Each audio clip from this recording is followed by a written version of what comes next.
raise this issue. So what do you think? What is the reason behind? They say it's 125 days they have given and the loopholes, those were in MG and Rega, those are being changed.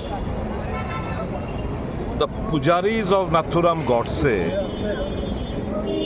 have again killed Mahatma Gandhi by repealing the MG Nrega Act and bringing in a fresh act in the name of V.B. Jiramji. On 30th of January 1948 in Delhi, these RSS Vichardhara people killed Mahatma Gandhi. And in this parliament session, by repealing Mahatma Gandhi National Rural Employment Guarantee Act, they have again killed Mahatma Gandhi in Delhi. We are not at all perturbed by the renaming of this act, because Gandhiji lives in the heart of the common people. They can never ever evade Gandhiji from our hearts. But we are concerned because by this act, bringing a new legislation, they have snatched the right of the MG Nrega workers.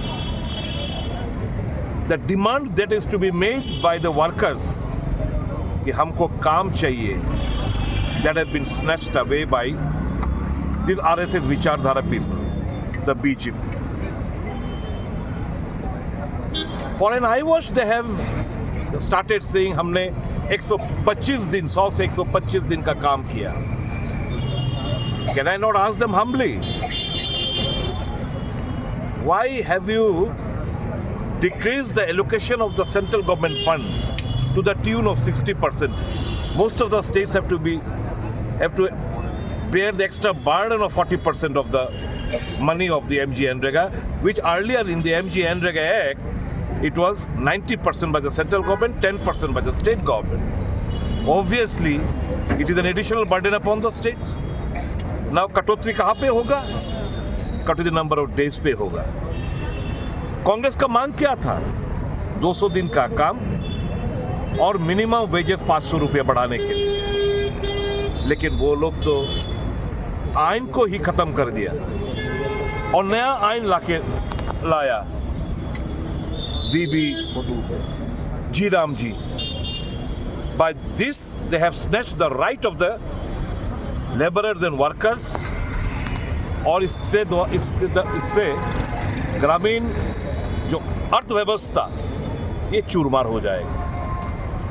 It will be completely finished. The economy of the Gramin Ilaka will be completely finished. So we are opposing this Naya bill and we are taking to the streets across the nation.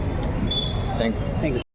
Congress এই যে গতকালকে যে গত পরশু আমাদের parliament অধিবেশন যেটা শেষ হয়েছে, সেই অধিবেশনে আপনারা লক্ষ্য করেছেন দেশের 99% মানুষের স্বার্থ বিরোধী এবং দেশ বিরোধী যে গুরুত্বপূর্ণ কতগুলি আইন প্রণয়নের লক্ষ্যে বিল পাস করা হয়েছে, তার মধ্যে যেটা স্বাধীন ভারতে সবচাইতে ভয়ঙ্কর গ্রামীণ জনগণের উপর নগ্ন আর্থিক আক্রমণ,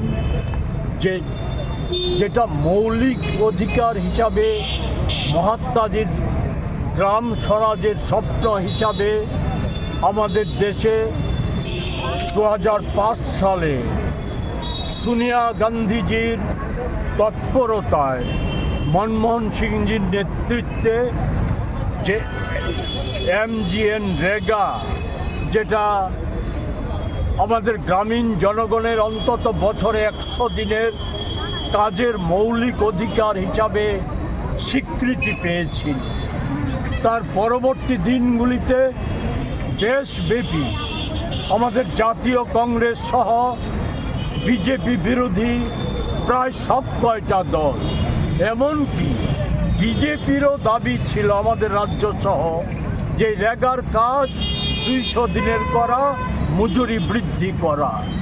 আমরা কি দেখলাম, নরেন্দ্র মোদী ক্ষমতায় আসীন হওয়ার পর উনি রেগাকে প্রথম আক্রমণের কেন্দ্র হিসাবে বেছে নিলেন, যেটা ভারতবাসীকে নাকি গাড্ডায় নিয়ে যাচ্ছে আর গ্রামীণ জনতাকে অলস করে তুলেছে। এর ফলস্বরূপ আমরা দেখলাম যে প্রতি বছর বাজেটে রেগাতে বরাদ্দ কমিয়ে আসছে। এবং এটা জানেন আপনারা যে এই সময়ে রেগার বরাদ্দ শুধু কমায়নি, নানা কায়দায় ডিজিটালের কথা বলে, নানা কথা বলে রেগা তালিকাভুক্ত শ্রমিকদের নাম বাদ দেওয়া হয়েছিল।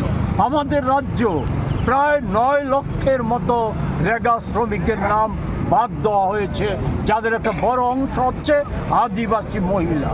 গোটা দেশে মহিলাদের একটা বিরাট অংশকে এই রেগা শ্রমিকের তালিকা থেকে বাদ দেওয়া হয়েছে।